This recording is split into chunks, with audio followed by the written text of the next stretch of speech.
وإن ذلك يقتضي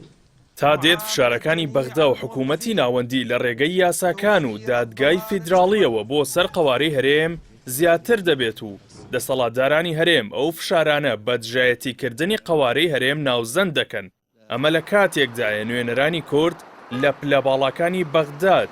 نەک هەر هیچ هەڵوێستێکی جددیان نەبووە، بەڵکو خۆیان لە ساڵانی ڕابردوودا بەشێک بوون لە واژۆکەرانی ئەو یاسایانەی کە لە عێراق دەرچوون. بە نایاساییدانانی هەناردەی سربەخۆی نەوت و درێژکردنەوەی وادەی پەرلەمانی کوردستان و هەڵوەشاندنەوەی کورسی کۆتاکان و بە چەند بازنەکردنی سنووری هەڵبژارنەکانی هەرێم و هەڵوەشاندنەوەی ئەنجامی ڕیفراندۆم و دوایین جاریش کێشەی موچەی موچەخۆرانی هەرێم ئەو بڕیارانە بوو کە دەنگی جیاوازی لە ناوخۆی هەرێمی کوردستان دروست کردووە لەسەر ئاستی جەماوەری بەدەستکەوت و لەلایەن دەسەڵاتیشەوە وەک هەوڵێک بۆ لە ناوبردنی قەوارەی هەرێم ناوی دەهێنرێت. بەڵام بێگومان هەشتێک دژی مافە دەستوریەکانی خەڵکی هەرێمی کوردستان بێ و پێچەوانەی مافی خەڵکی کوردستان بێ ئێمە وەختە هەڵوێستی خۆمان بە ڕوونی دیار دەکەین. بەشێکی زۆری ئەو دەنگانەی کە بڕیارەکانی دادگای فیدراڵی بە دوژمنکارانە بۆ هەرێمی کوردستان دادەنێن ئەندامان و لایەنگران و هاوسۆزانی پارتەکانی نێو دەسەڵاتی 32 ساڵەی پارتی و یەکێتی پێکی دەهێنن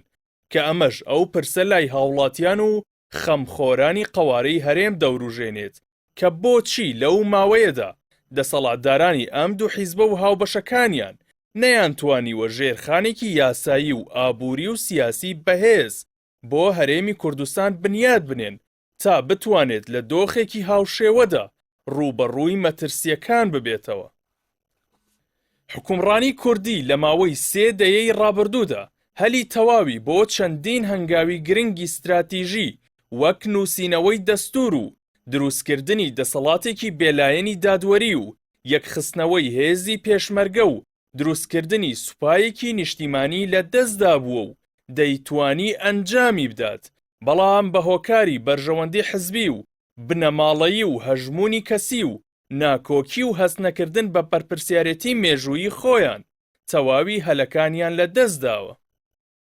دەتوانرا لە سەردەمی دەسەڵاتی کوردیدا دەسەڵاتی حیزب بەسەر حکوومەت نەهێڵڕێت و ئازادی ڕۆژنامەگەری و سیاسی دەستەبەر بکرێت، هەروەها تەواوی داهاتەکانی هەرێمی کوردستان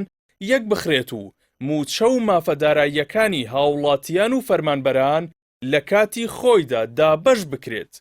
کورد دەیتوانی چاکسازی ڕاستەقینە ئەنجام بدات و ڕیشەی گەندەڵی وشک بکات، هەروەها سەرچاوەکانی داهات زیاد بکات و لە بری تەنیا پشتبەستن بە داهاتی فرۆشتنی نەوت و سامانی ژێر زەوی پشت بە کەرتەکانی کوشت و کاڵ و پیشەسازی و گەشتیاری و چەندانی دیکە ببەستێت و بە لەدەستدانی داهاتێک کاریگەری گەورە دروست نەبێت. هەموو ئەم پێشهاتانە بەرەنجامی سیاسەتی شکست خواردووی زیاتر لە 30 ساڵەی حکومڕانی پارتی و یەکێتیە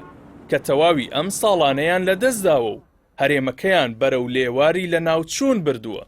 باستثناء ما ورد من اختصاصات. ئەم بڕیارانەی دادگای فیدراڵی سەرەتایەکی نوێ دەبێت لە پەیوەندی و ناکۆکیەداراییەکانی نێوان بەغدا و هەرێم بەو پێیەی لە 25 ئاداری ساڵی ڕابردووەوە بە کردار کۆتایی بەو سربەخۆیە دارایی هات کە لە 30 ساڵی ڕابردوودا حکوومەتی هەرێم لێی بەهرەمەند بوو. کۆتا بڕیاری دادگاکەش وەک دوابزماری تابوتی ئەم سربەخۆیە داراییە کە لە ساڵی 2014ەوە خەڵکی کوردستان بە قوت و بژێوی خۆیان باجەکەی دەدەن لێک دەدرێتەوە. من أقليم كردستان العراق وتخلت عن إدارته